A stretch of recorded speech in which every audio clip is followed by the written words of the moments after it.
Good day, ladies and gentlemen. Welcome to MS 100 lessons. In today's video, I'll be looking at Newton's first law and second law analysis for connected objects.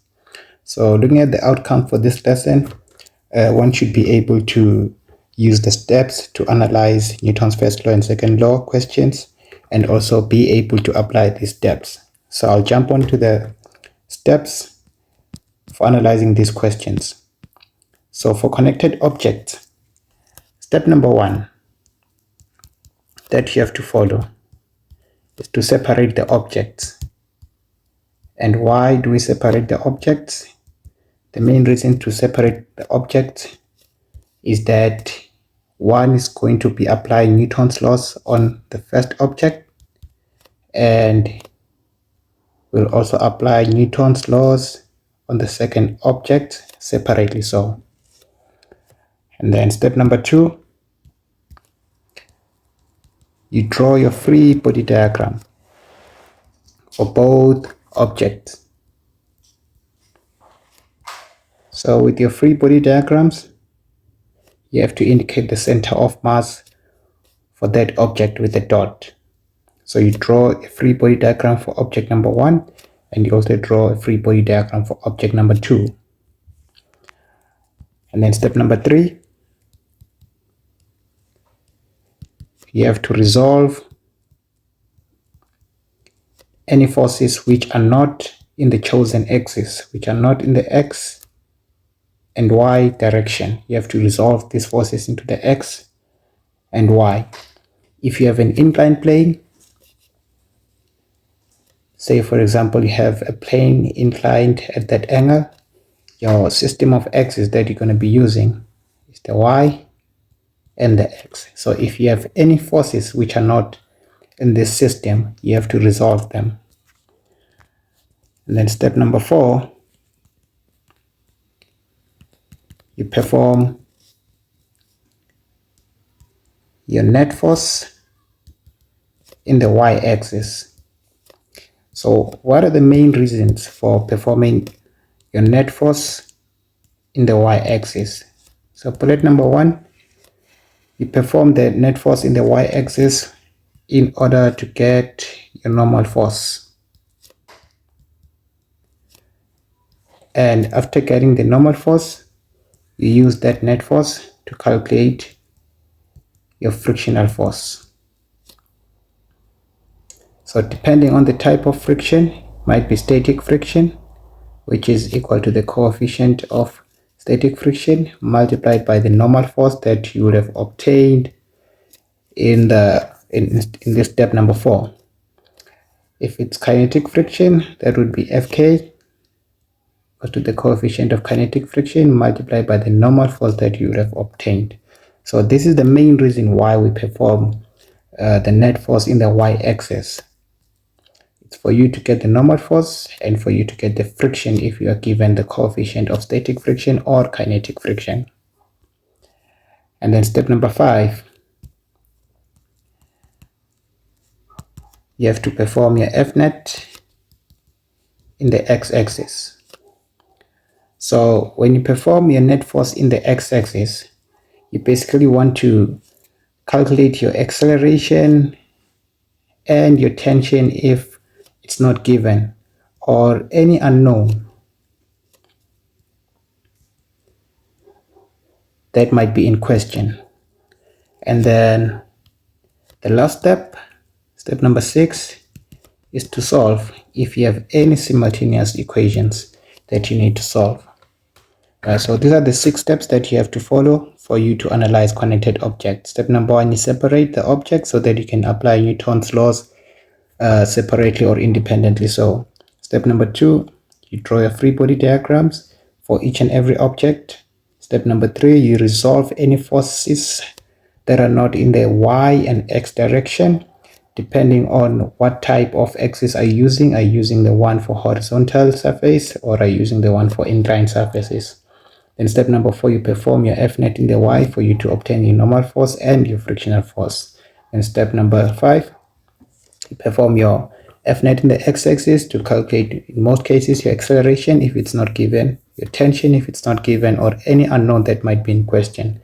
And if you have any simultaneous equations, step number 6, you solve those simultaneous equations using mathematics. So let us look at an example of connected object. So say we have two objects on a rough horizontal surface. So the fact that the surface is rough, then this implies that we have frictional force between the surface and the object, right? So suppose we have two objects, object number 1, which is 10 kg, and object number 2, which is 5 kg, and these two objects are connected by a light inextensible string. So the purple line there represents a string. And one thing that you have to note is that the string will exert a tensional force inside that string. And the string it's inextensible. That means the distance of this string does not change as the objects move. So let's say the two objects are connected by a light inextensible string, and the two objects are moving on a rough surface. That implies that we have frictional force between the two objects. And now the coefficient of kinetic friction. The coefficient of kinetic friction between object number 1 and the surface, let's say it's 0.2, and the coefficient of kinetic friction between object number 2, which is the 5 kg, is 0.1, right? So an applied force of 100 newtons is applied on these objects, and it causes these objects to accelerate to the right. So these objects accelerate to the right. So now the question is, determine the tension that is exerted on the rope, and another question is, determine the acceleration that the objects accelerate with. So one thing that you have to note is that both the objects, they accelerate at the same time, right? And they accelerate with the same magnitude of the acceleration, same magnitude and direction of the acceleration.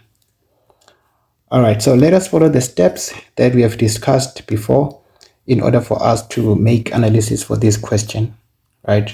So step number 1, we said we separate the object. So meaning we're going to be applying Newton's laws on the 10 kg, and we're going to be applying Newton's laws on the 5 kg independently. So, and then step number 2, you draw your free body diagrams.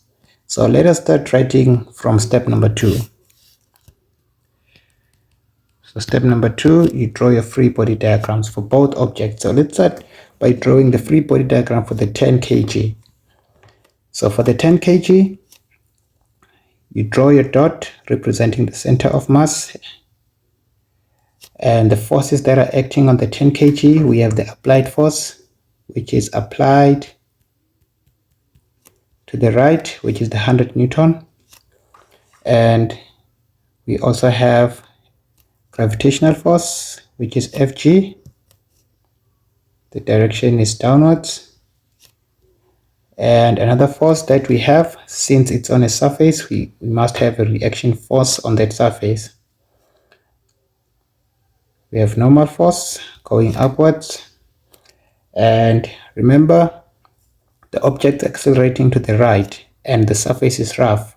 So it means there is friction which is acting in the opposite direction. So it means friction will be directed to the left. So that is Fk on object number 1.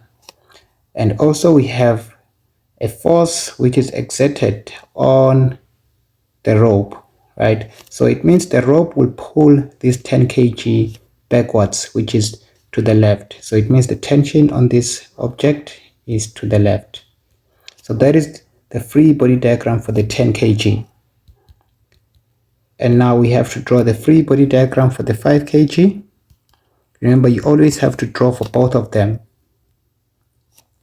So that is my dot representing the center of mass for that object. And the forces that are acting on the 5 kg, I have weight, which is my gravitational force. And I have my normal force since it's on a surface. And the normal force is always perpendicular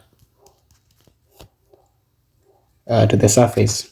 So there is a tension force which is acting on the 5 kg that is exerted by the rope, and this rope is pulling the 5 kg to the right, so it means tension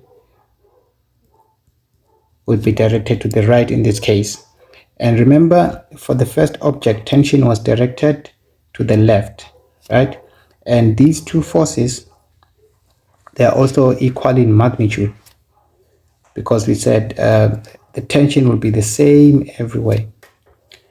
All right, and then since the surface is rough, we also have friction, which is directed opposite to the direction of motion, and that is Fk for object number 2, which is the 5 kg. So this is the free body diagram for object number 2. So that brings us to the end of step number 2, which is drawing a free body diagrams, right?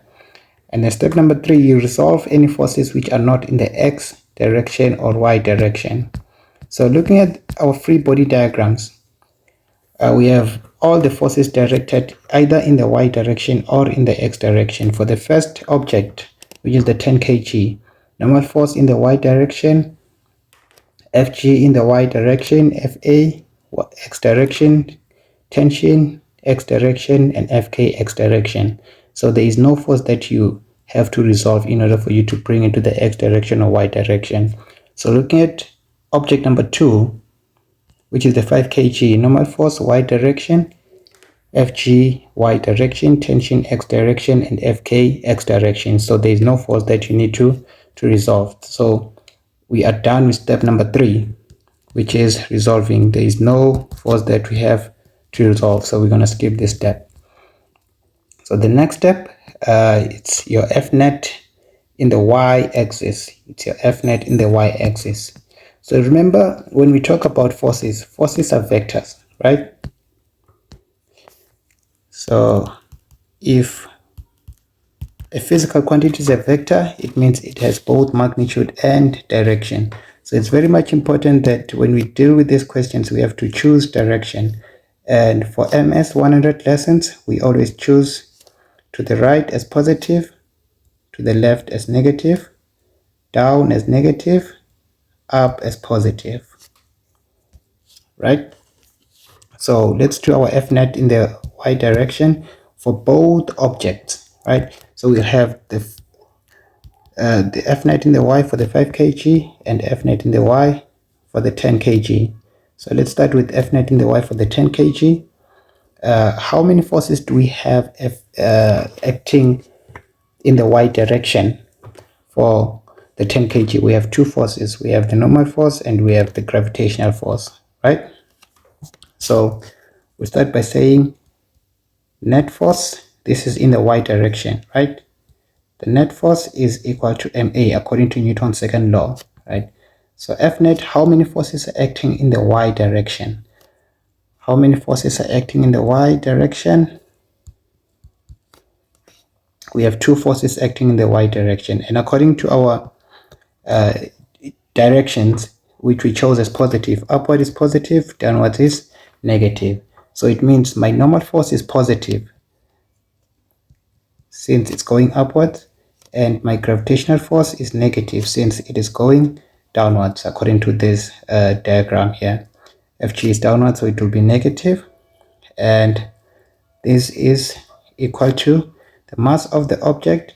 But however, these objects are not accelerating in the y direction. They are not moving in the y direction. So it means acceleration in the y direction is equal to 0. So it means my acceleration is 0, and that is my normal force minus Fg which is mg is equals to 0. So normal force minus my mass is 10, and g is 9.8 equals to 0. Normal force is equals to 10 times 9.8, which is 98. So that is my normal force. Remember, those are the outcomes for step number 4. We said step number 4, you do your F net in the Y to get your normal force, right?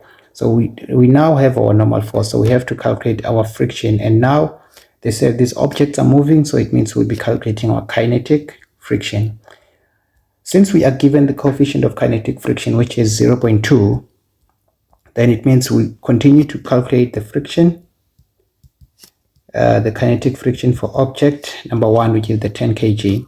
So the friction for object number 1, coefficient object number 1 was given as 0.2.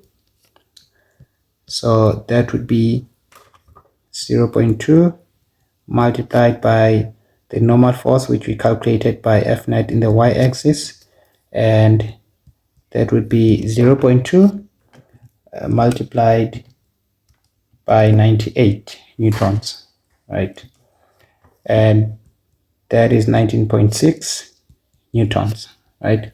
So remember, normal force, as we said, that it's positive, so it means this is going upwards. All right, so we now have our friction for object number 1, which is the 10 kg, right? So we perform the same calculation or the same F net in the y-axis for the second object, which is the 5 kg, right?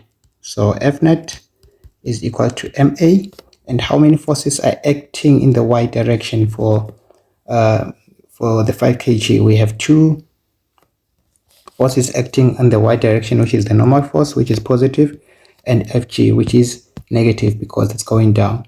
So that would be the normal force, which is positive, minus Fg since it's going down, and the mass and the acceleration would be 0 in the y direction because the object is not moving in the y direction.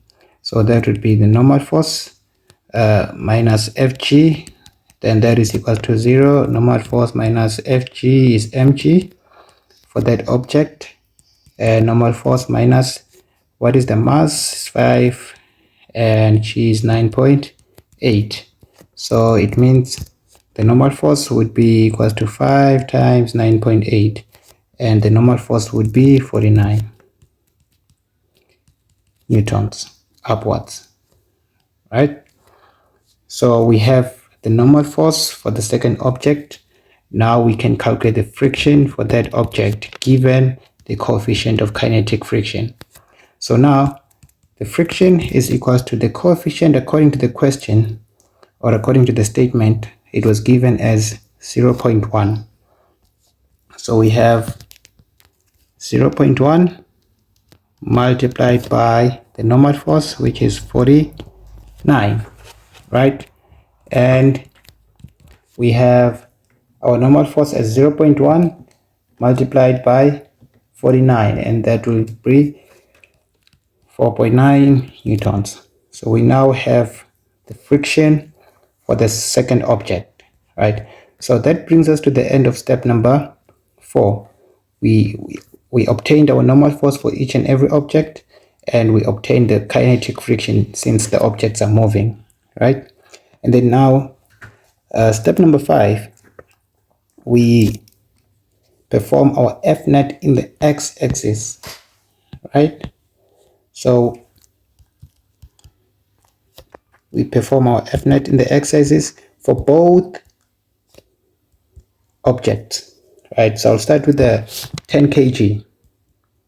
So F net in the x-axis is F net equals to ma.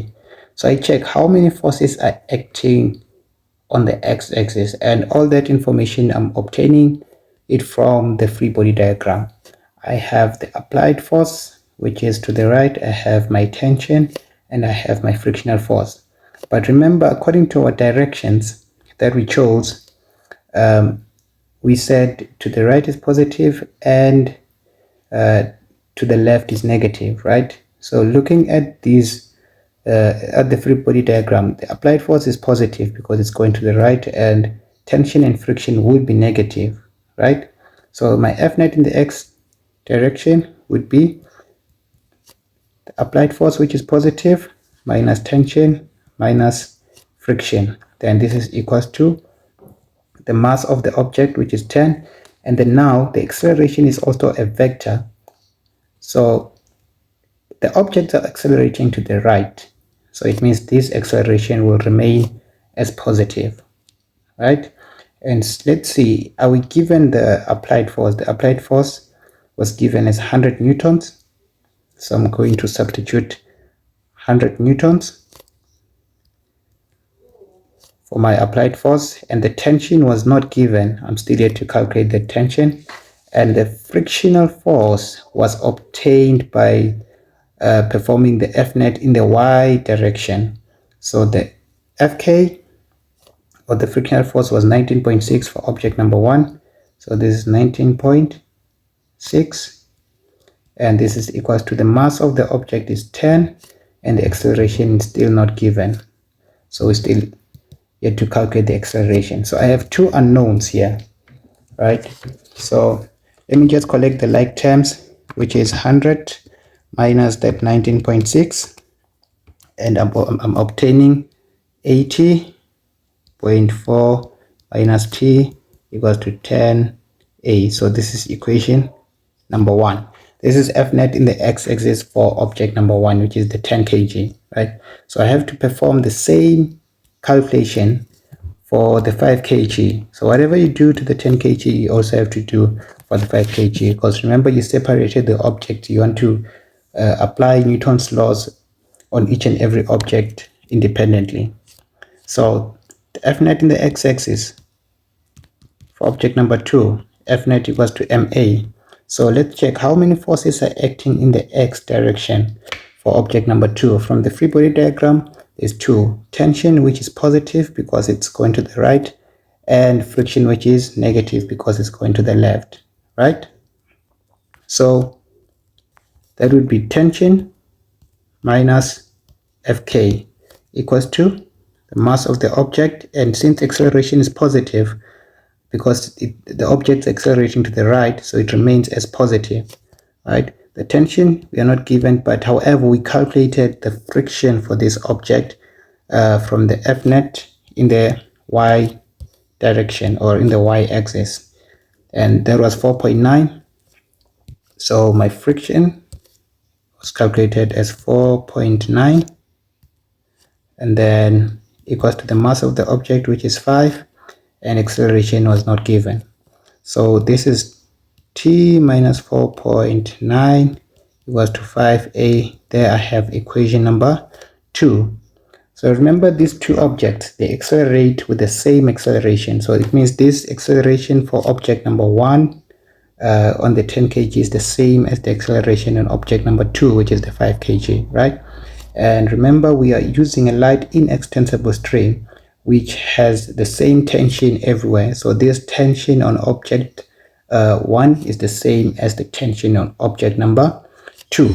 So it means we can solve these equations simultaneously. So we can use either substitution or elimination. So we can, if we want to use substitution, we can make t the subject of the formula in equation number 1 or number 2. Let's say, let me take it from number 2, right? So if I make t the subject of the formula, then it will be t equals to 5a plus 4.9, right? So I took this 4.9, I added 4.9 on both sides, and it was 4.9 minus 4.9, and then 5a plus that 4.9. Or you can simply say the negative 4.9 jumped the equal sign, which is the operational sign, and then you change the sign of that 4.9, right? So this is equation number 3. So after obtaining equation number 3, then you substitute this equation in equation 1, because you obtained it from equation 2, then it means you have to substitute it in equation number 1. So wherever I see t, I'm going to insert 5a plus 4.9. So in equation number 1, I have 80.4 minus t, but remember, wherever I see t, I am going to substitute 5a plus 4.9, and this is equal to 10a, right?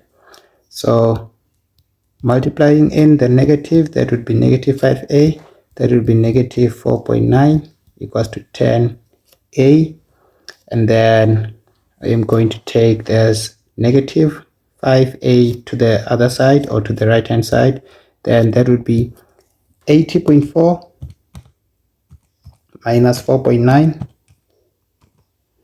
and the answer that I'm getting there is 75.5, and that would be equals to 10a plus the 5a, right? And that is 75.5. 10a plus 5a is 15a. Then I divide both sides by 15, divide both sides by 15, and now the magnitude of the acceleration would be 75.5 divided by 15, right? And the answer that I'm getting 5.033 meters per second squared. But however, acceleration is a vector. It has both magnitude and direction, and they already told us the direction that they accelerate to the right. So that is the magnitude and direction for the acceleration, right? And the tension, since now you have your acceleration, you can substitute it in equation number 3, which is 5 times a, which is 0.33, and then plus 4.9 in this equation, plus 4.9. So the tension is equal to 5 times 5.033 plus 4.9. So the magnitude of the tension is 30.065 newtons. So that brings us to the end of step number 6, which is solving, right? So we obtained our acceleration, and we also obtained our tension in this question. So acceleration is that 5.033 meters per second squared to the right, and then tension is 30.065. So now that brings us to the end of this video. And if I can recap the video was all about learning the steps on how to analyze connected objects and how to apply these steps.